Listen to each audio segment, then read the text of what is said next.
Et lorsque le président du Sénat évoque la question sécuritaire dans l'Est, le gouverneur de l'Ituri, Jean Bamanissa, applaudit de deux mains cette réaction. Je vous propose de suivre le gouverneur Jean Bamanissa dans ce reportage.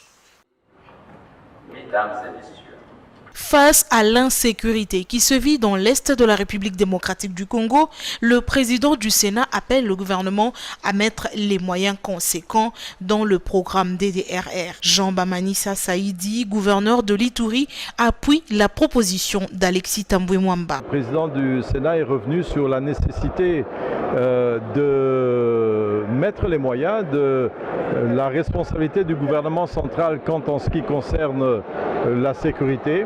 Et nous en attendons donc un renforcement de nos capacités, tant de notre justice que de nos forces armées, de nos forces de défense, de la police, pour assurer vraiment une paix. Mais le président est revenu aussi sur l'unité nationale. L'unité doit se reposer sur la capacité de nos citoyens à construire la paix dans l'amour, dans les échanges, et aujourd'hui on est en train de perdre ces valeurs patriotiques.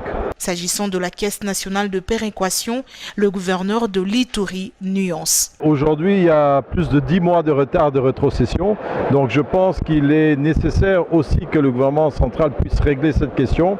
Et ensuite, on pourrait voir la question de la péréquation qui jusque-là, la péréquation devait être le plus de ce qui peut être donné dans le cadre du budget déjà existant.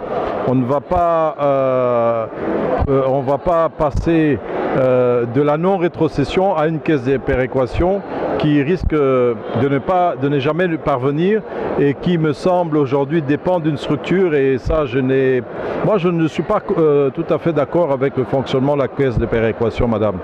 Donc c'est quelque chose à revoir parce que c'est déjà très lourd et ça va être budgétivore, et eux ils deviennent des gestionnaires de ce qui a été adopté par nos assemblées en termes de projet et de budget, ce qui n'est pas tout à fait faisable.